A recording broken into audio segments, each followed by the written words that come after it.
चाहे देश के किसी भी कोने में रहूं, लेकिन जब जब आपके आंदोलन चलते हैं मैं आप लोगों को देखता है। मुझे इस बात का दुख है कि नेताओं के साथ साथ मेरी शिकायत ये समाज से भी है। इतना बड़ा समाज है हमारा उत्तर प्रदेश में, अगर एक बार भी समाज अगड़ाई न लेता तो मुख्यमंत्री जी उसी दिन मान लेते। लेकिन मुख्यमंत्री जी इस बात को समझते हैं कि भाई ये बहुत समझदार लोग नहीं है और इनके लोग भी इनके साथ नहीं है। चाहे इनके ऊपर लाठी चला लो, चाहे इनको गाली देके अपमानित कर दो, चाहे इनके कपड़े फाड़ दो, चाहे मारपीट करो, चाहे अपराध करो, चाहे उठा के फेंक दो, चाहे थाने पकड़वा दो, इनकी कोई सुनने वाला तो है नहीं। देखो, शारीरिक कमजोरी, शारीरिक गुलामी तो हो जाती है, लेकिन आज हम शारीरिक गुलामी के शिकार नहीं, मानसिक गुलामी के शिकार हैं।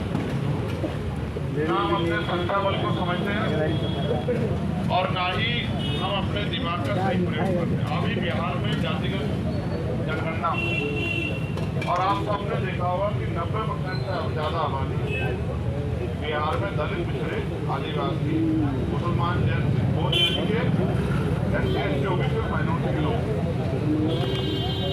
जहाँ 10% आर्थिक आधार पर आरक्षण पास हुआ, आपने देखा। अब जिनके लिए वो उसके समाज ने प्राय एक दिन में आंदोलन न किया, लेकिन हमारे नेताओं ने बढ़ चढ़ के उसका समर्थन किया। कोई कहता 20% मिलना चाहिए। अब ये जो आंकड़े आए इससे क्या पता लगा कि उनकी आबादी 10% में नहीं, 10% आबादी नहीं है और 10% रिजर्वेशन मिल गया। तो यानी कि जो बच्चा अभी बालिग भी नहीं, उसके लिए भी नौकरी का इंतजाम हो गया। और आपकी आबादी 90% है और जो हिस्सेदारी आपको मिली है वो 50%।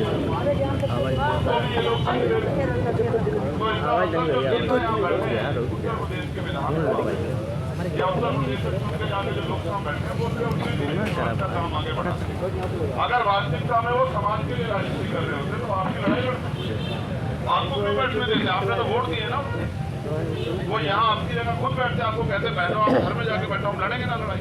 आपने हमें चुना है, हम आपके नेता हैं, आप हमें वोट देते हो, करोड़ों रुपए से कीमती होती है वोट।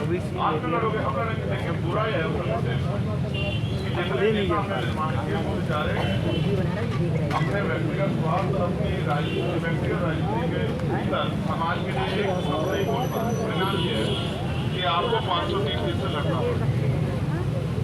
अब बुरा ये है कि लड़ाई कब तक चलेगी? मैंने इससे भी कहा कि अब इसका अंत होना चाहिए। अंत का तरीका ये है कि क्या तो हम पिछड़ जाएं या फिर हम सरकार से लड़ाई करें। तो मैं आपसे आग्रह करूंगा, मेरी चाय आ गई, धन्यवाद। तो मैं आप सबसे आग्रह करूंगा, 29 तारीख को हमने विधानसभा घेराव का निर्णय हम विधानसभा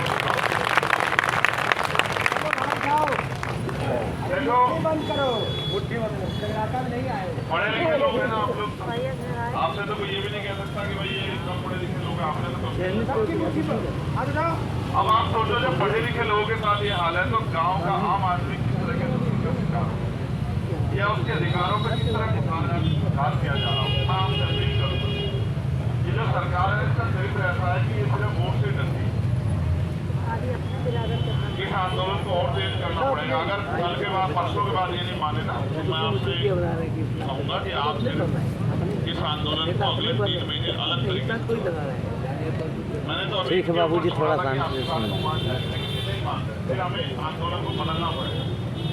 भाई जी, आंदोलन से ताकत नहीं मिल रही है, यानी कि दुश्मन हार नहीं रहा, यानी कि हमारा लक्ष्य पूरा नहीं हो रहा है। तो हमें चेक करना चाहिए, एनालिसिस करना चाहिए क्या दिक्कत हो रही है। कब तक बैठे रहोगे आप? आपको तो बैठना चाहिए संख्या बल के आधार पर। विधानसभा में आप बैठ जाइए, आप समझते हो? संख्या बल के आधार पर आपको कहाँ बैठना चाहिए? आप बैठे कहाँ? आपकी संख्या इतनी है उत्तर प्रदेश में कि आपको देने वाला बनना चाहिए, समझ रहे हो? आप कहाँ बैठे हैं कि भाई नोटों वाला भी वोटों वालों से हाथ, क्योंकि नोटों वालों में पैसे है, लेकिन हमारे पास वोट, 1 वोट 1 पैसे। तो हम अपनी वोट का सही प्रयोग नहीं करते, इसलिए आज हम इस हालात में, तो हमें अपने लोगों को भी जगाना पड़ेगा। और मेरा विश्वास है, पिछली बार भी हमने इनको मुंह तोड़ जवाब दिया था, इस बार भी हम इनको तोड़ जवाब देंगे। और हम कमजोर नहीं, आपने साबित कर दिया ना, रोज तो हम जाते हैं, कमजोर होते हैं तो करते हैं ना, मैं बात। लेकिन देखो मेरी बात, इतिहास को याद करो, कभी कभी कुछ लड़ाई खाली बल से नहीं चली जाती। भाई आप देखो ना, शहीद आजम सरदार भगत सिंह ने 56 दिन भूख हड़ताल की, तब जाके निकम्मी अंग्रेजी सरकार झुकी। अगर पहले दिन उनको एहसास हो जाता कि ये 56 दिन तक लड़ सकते तो पहले दिन नहीं मान जाती। वो आपका हिम्मत, आपकी ताकत चेक करती। और गूंगे बहरे नेता क्या लड़ेंगे आपकी लड़ाई? आप जानते हो वो आपसे फोटो खिंचवाने से भी डरते हैं, आपकी बात तो क्या खाएं। मैं आपसे लिख के कहता हूँ, मुझे ऐसा लगता है हम अपनी हालात के जिम्मेदार होते। अगर हम समझदार होते हो, जिम्मेदार से काम लोग, ये हालात बुरा होते।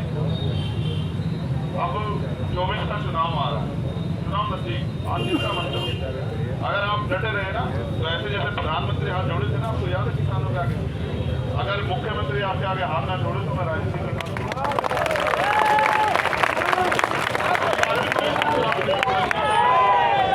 आपको याद है 22 का चुनाव नजदीक था, तो हमने एक आंदोलन में इसको हरा दिया था। यहाँ याद है आपको? बाहर नहीं आए थे उस दिन अपने तरफ, आंसर थे। इस बार तो हम बाहर आएंगे, चाहे ये लखनऊ की जेल बड़ी करा, ये भी जेल है कि पहले आपको पता नहीं है, ये जो कांड है ना, पहले जेल हुआ, पुरानी जेल है। अभी तक आप जेल के अंदर आंदोलन चलाते हैं, इस आंदोलन को बाहर आप ले आए। अब इस आंदोलन को 29 तारीख को विधानसभा लेके जाना है, और उसके बाद अब ये गली, गाँव, मोहल्लों में, नगरों में हम इस पर चर्चा कराते हैं और ये बताना कि वो सरकार हमारा संवैधानिक अधिकार हमें दे दी, वो अलग से क्या देगी? ये जो योजना चलाने के बाद पैसा कहाँ से लाते हैं? आप ही के टैक्स में तो पैसा लौटा रहे हैं, फिर भी आपके भाई पीछे रहिए आप, आवाज नहीं। ठीक है, पुलिस से हमारी कोई लड़ाई नहीं है, पुलिस में भी तो नेता बैठना हो बैठ जाओ, बैठ जाओ बीच में। हमारे तकलीफ होती है, वो जो नौकरी करते हैं सरकार भी करते हैं, कल आपकी सरकार होगी, आपसे नौकरी करेंगे, समझते हो? सरकार के अधीन है, सब सरकार के अधीन। आप सरकार के अधीन नहीं हो, आपके द्वारा सरकार बनती है, आप मालिक हो। आप जोड़ लगाओ, हमारे यहाँ एक आंदोलन हुआ तो बैल भी, गाय भी, भैंस भी सब लेके चलेंगे कार्यालय। आंदोलन तो आंदोलन तरीके से होता है, बहुत समझदार लोग भी आंदोलन कामयाब नहीं कर सकते। हमारे यहाँ तो चौधरी महेंद्र सिंह तक किसानों के बड़े नेता जब आंदोलन करते तो सब जाकर तो मैं तो आपको कहूँगा, एक बार तो उनके आगे तो लड़ना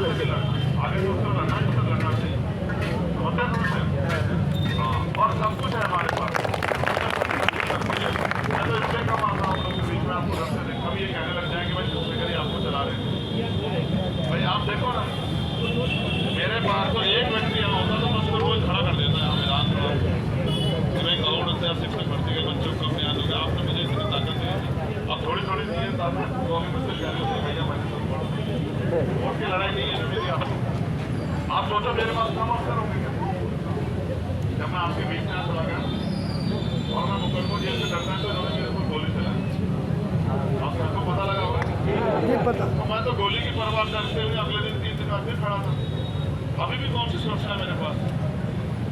भाई इनके अगर इनके ऊपर गोली चल जाती तो 10 लोग मैं तो अभी अकेला। आप समझते हो, मौत एक दिन आएगी, आज दिन आना मौत, ना तो जिंदगी इन्होंने दी ना ये मान सकते, मौत एक दिन आएगी, वो दिल का स्वागत करेंगे सबसे अच्छा। लेकिन अपने लोगों को पढ़ने छोड़ो, जब तुम्हारे ऊपर लाठियां पड़ती हैं, तुम्हें अपमानित क्या तकलीफ नहीं होती होगी?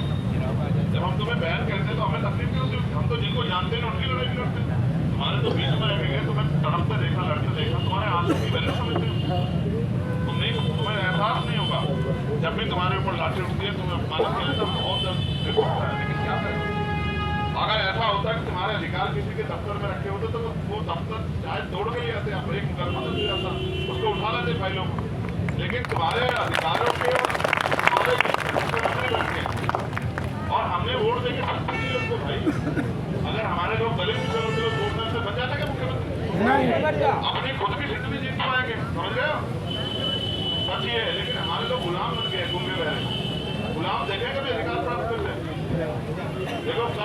संविधान दिवस था। ये संविधान हमें अवसर की समता का अधिकार देता है।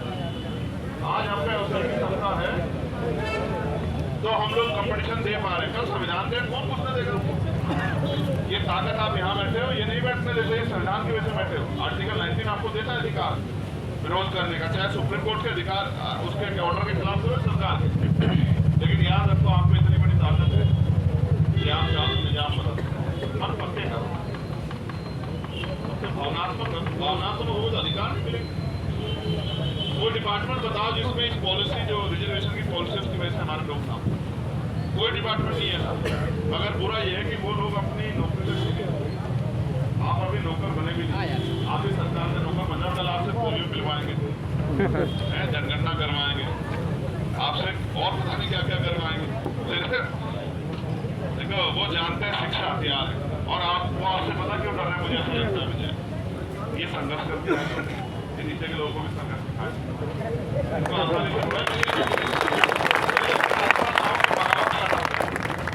क्योंकि तुम ये बताया तो करोगे भी। देखो हमने बहुत शोषण से नौकरी मिली, आपको प्लेस में थोड़े रखे मिली, ठीक है। लेकिन मैं तो कोशिश कर रहा हूँ जिस राजसत्ता बैठ के आपके अधिकारों का हल करें वो राजसत्ता भी दोबारा ये किसी के साथ अन्याय ना कर पाए। लेकिन आप एक समझ लो, जो लोग आपका अधिकार आपको दे रहे वो अलग से दे देंगे क्या?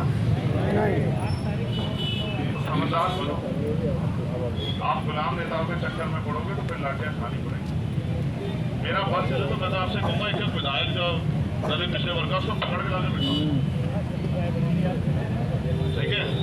जाओ जो हमारे यहाँ पिछड़े वर्ग के दलित वर्ग के नेता हैं उनके घरों पे जाओ, उनके घरों पे डेरा डालो, चलो भाई खाना पीना मंगाओ। हमारी वोट से तो बने हो, परिवार की वोट से थोड़े बने। उनके घरों पे जाकर बैठो, पहले उनकी कुर्सियाँ खींचो, उनकी खींचेगी ना दूसरों के अपने आप खींच जाएगी।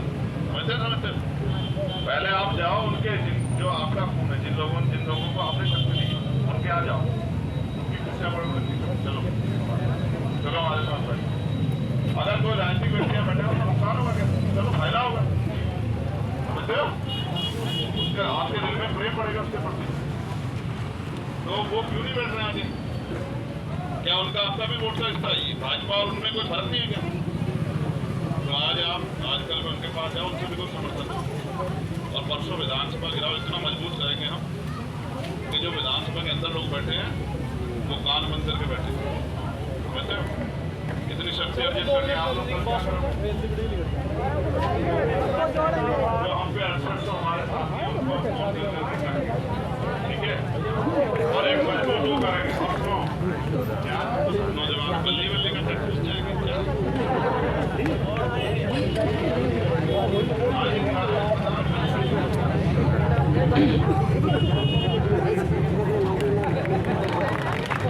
हमारी वो है भिखारी भाई, हमारी भिखारी भाई है अवंतिका भाई लोधी, ये ना हमारी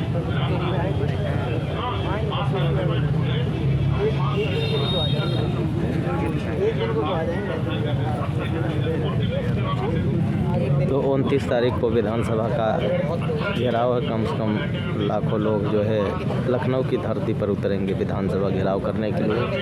इसलिए जितने भी साथी हैं सभी लोग आ जाएं। हमारे यहाँ तो एक बड़ी भाभी कह रहा था,